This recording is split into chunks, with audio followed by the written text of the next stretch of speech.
Hello everyone, it is November 23rd, 2022, time's about 14:30 CST, 63 degrees Fahrenheit out, and it's Geo-Rant time, Geo-Rant number 190. It's going to be a little bit of a show and tell, but I just want to cover something first.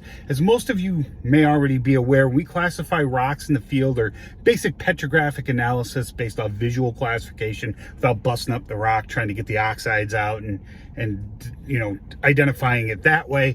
We use ternary diagrams. They're usually triangular like this. Well, that's what it means. And you plot some ratios, 3 ratios. Now, there's a couple ways you could do this. You can do, like in the case of USDA, they do sand versus silt versus clay, and you only normalize once, meaning you get rid of any gravels or anything. If you don't have any gravels, you don't have to worry about it. And you plot 3 lines, and where they meet, that's what you get. Other ternary plots, you have to normalize twice. Like if it's a QAP plot, quartz, K-spar or alkali feldspar, and plagioclase, QPF, you remove any sort of mafic minerals, biotite, hornblende, dark stuff like that, and you just plot those 3 things as your first normalization. Then when you get that those percentages, you take your quartz, you draw your line, you get 1 line this way. Then what you do is you normalize again for your 2 feldspars, your plagioclase and your K-spar. You get a second line and you swing it like this, and wherever they meet, that's where you get your classification. This is not a QAPF ternary plot. This is my show and tell. And I actually think in a field that's better, that's easier to do. I don't think I have anything that shows that here with me. No, I do not. I like doing those because I can think mathematically a lot easier. It's a lot easier for me to visualize where 2 lines meet than it is 3 coming from 3 different sides. It's better just to have 1 coming up from the bottom than 1 from a point swinging like a pendulum. It's a lot easier to visualize for me. But then you get cool ones like this, and I was thinking about actually taking something like this and making my own version of it. I got this online. I forget where. If you Google Ultramafic, mafic rock classifications, one of the first things that comes up. Obviously, it's a bigger triangle because you cut it out and form a pyramid here. Now, this year are plotting 4 things, basically. Now, cover this here. At the very top here, let's see if I can get that piece of tape down. This is plagioclase. That's your yellow or anorthosite. So if you have a rock that's pure plagioclase, should be up here. Now, this goes from mafic to felsic. Plagioclase is felsics or K-spars. Any feldspar is a felsic mineral, but this just deals with plagioclase. You don't deal with K-spar at all in this thing. Now, you look down here, and what you see is, here, your olivine. This is olivine, very mafic mineral. Over here, you have your 2 pyroxenes. You have, let's see, orthoperoxenite and you have orthoperoxene and clinoperoxene. Those are the rock names.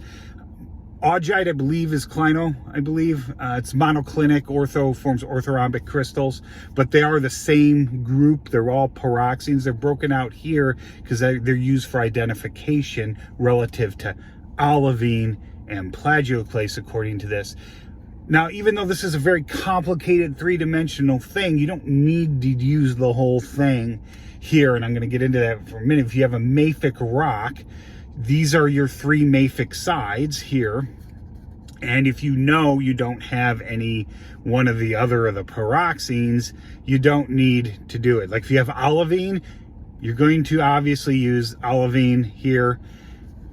And from there, you may have both pyroxenes. And what does that do? That makes the rock ultramafic, and you use this. This is your ultramafic part right here. Sorry about that. Let me get that back for you. This is your ultramafic part. So if you're doing just olivine and pyroxenes, you have no plagioclase, you're only dealing with this. Now you add plagioclase, that pulls it here. If you know you have no olivine, you're just going to use this face.